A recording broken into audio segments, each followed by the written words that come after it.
A lot of high school, college, and young adults do not trust the church anymore. There's a number of reasons, but let me share one reason by way of story through this crazy email I got several years ago.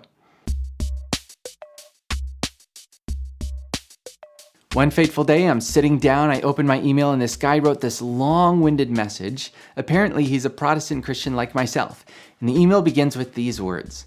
The Catholic Church not only removed and changed the contents of the Bible, they did something worse.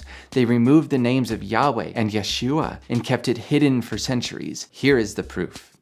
Apparently, on February 24th, 2017, Pope Francis ordered the Vatican Secret Archives to pull out a strange set of ancient scrolls which were kept secret for centuries by the Roman Catholic Church, and these scrolls reveal the true name of God.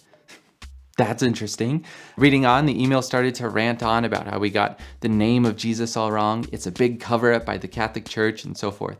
Now, just reading this, you notice all the attention-grabbing language. Secret scrolls, ancient archives, hidden for centuries, proof of a cover-up. It's not hard to tell that the guy's message is trying to grab your attention on an emotional level.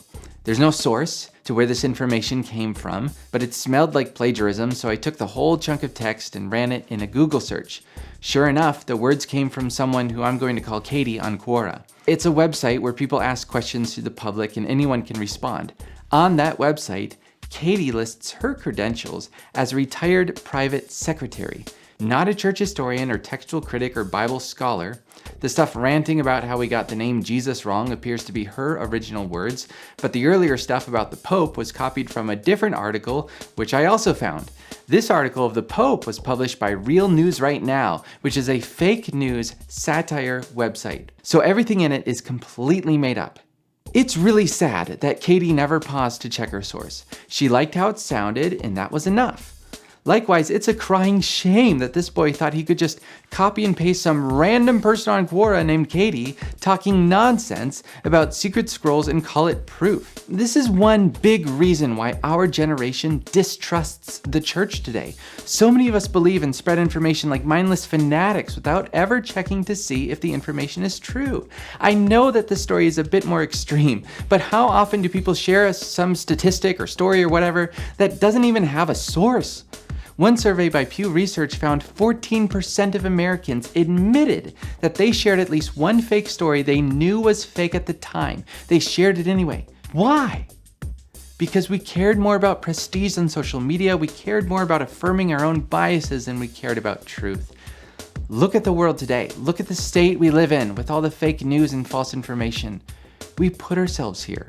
And I get it, we all make mistakes, I've done it, we've all done it, but to make an error like this, which could have been so easily avoided if you just stopped to check the source. Dear Christians, if we handle truth so flippantly, we need to repent of that sin and change our ways. Here are some simple questions to ask. Where does the source come from? Who is the author? Is the author qualified to write on this topic? Does the author document their sources? Who is the publisher? Is the publisher a respectable source? If you can't be confident about these basic questions, or if the answers are not even provided for you, then I would say don't even bother. Don't even bother. If you want to simply understand what people are saying, fine, read all sorts of crazy stuff. But if you're going to start propagating information, you've got to do your homework. Next week, I'll share some of the tools and resources I use in my own studies, which help me as a speaker and author. Should be good, so thanks for watching, stick around, and I'll see you in the next video.